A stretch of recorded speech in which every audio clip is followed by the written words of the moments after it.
une structure dynamique porteuse d'un projet collectif et participatif, bien en contraste avec ce qu'elle est devenue. L'établissement comportait en son sein de nombreux services essentiels à notre bassin de vie. Une maternité, un service de cardiologie, un service de gastro-entérologie, des soins intensifs cardiologiques, 3 lits de réanimation, un bloc opératoire de chirurgie orthopédique et digestive, avec un chirurgien et un anesthésiste de permanence jour et nuit. Les années 2000 ont connu le virage de la rationalisation méthodique et de l'optimisation technocratique, réduisant peu à peu mais sensiblement les prérogatives locales à coups de normes sous les conseils avisés de consultants privés dont le budget dans l'État, à en croire l'ouvrage des infiltrés, rédigé par 2 journalistes du Nouvel Observateur, est estimé égal à celui du ministère de la Culture. Localement, les fermetures de lits continuent. Encore 27 lits fermés le mois dernier. L'hôpital ne comporte dans son sein plus qu'un service de médecine générale, un service de réadaptation gériatrique et un service d'urgence bien fragile, au même titre que les autres établissements qui fonctionnent eux aussi avec le mercenariat de médecins intérimaires. Notre établissement de proximité, jadis souvent qualifié de familial, du fait de l'humanité ambiante qu'il offrait aux personnes les plus fragiles, a connu ce nouvel élan managérial. Si la gestion du personnel s'appuyait jusque-là sur la vocation servile des acteurs de santé, les rapports entre direction et soignants deviennent de plus en plus austères. Certains même dénoncent aujourd'hui un management qui peut tourner à l'humiliation. Une flexi-précarité est imposée au personnel avec un décloisonnement des services de soins. Les infirmières et les aides-soignantes jadis spécialisées dans leur domaine sont amenées à travailler à l'arrache dans d'autres services bien différents en organisation et en soins pour compenser dans une insécurité professionnelle réelle, conséquente, à la fuite des soignants qui ont quitté l'établissement vers d'autres secteurs plus valorisants ou plus lucratifs. La continuité du suivi des patients s'en trouve bien sûr entravée, surtout pour les plus vulnérables en nécessité de repère.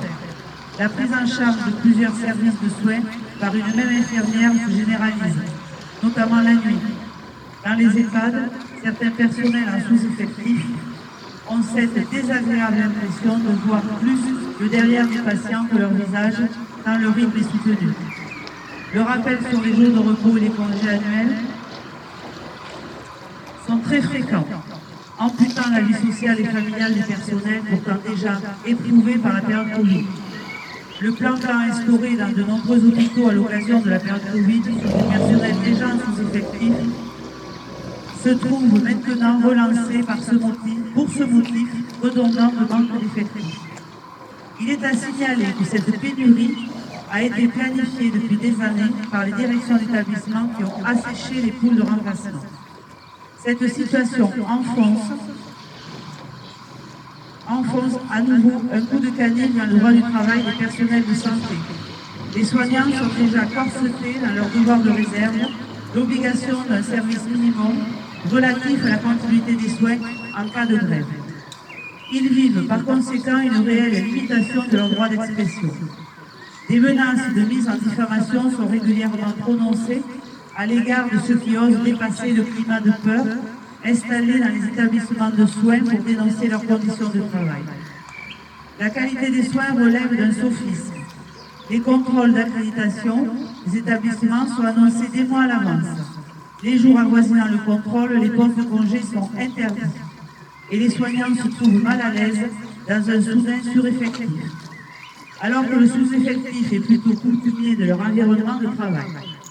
L'administrateur chargé de la qualité passe tous les jours dans les services à cette période, faisant répéter les informations à répondre aux questions des enquêteurs avec une phrase bien rodée. Je ne vous menace pas, mais si vous voulez que l'hôpital ait des moyens supplémentaires, le personnel incrédule constate que les moyens s'atrophient au rythme des visites des ARS. Les fermetures de services continuent. Le lendemain de l'accréditation, notre fonctionnaire zélé a déserté les couloirs des services pour, semble-t-il, quelques années. Il fait partie de ces quelques missionnaires Donc, font partie nos directeurs en tout genre, venus d'un pays lointain, affectés à la tâche pour quelques années et qui repartiront grandis et récompensés vers d'autres cieux, bien indifférents au destin de notre pays bourriant. À en vivre ces circonstances et ce climat insécure, certains employés de l'établissement s'interrogent sur une voie entamée vers la privatisation qui serait orchestrée par le haut et nous acheminerait vers un rachat de type structure européen, gérant les résidents et les patients comme de la marchandise. J'espère en moi-même que cette hypothèse impensable il y a quelques années, même si elle serait porteuse de bénéfices colossaux pour les actionnaires perfides, reste une pure spéculation et que nos politiques locaux sortiront de leur résignation pour soutenir la survie de notre hôpital à cette dynamique mortifère. Je souhaite surtout que le sort de nos aînés, des plus vulnérables et plus pragmatique du premier employeur de l'intercommunalité, attirera l'intérêt de ces acteurs de la population bourdonnaise, bien tristement. Alors moi, je voudrais dire aussi qu'il y a maintenant, c'était en 2019, j'ai dénoncé de la maltraitance institutionnelle à l'hôpital de Saint-Céré. Le directeur a porté plainte contre moi et j'ai été condamnée pour diffamation. Et c'était du type Orpea. Voilà. Je vous remercie de votre attention.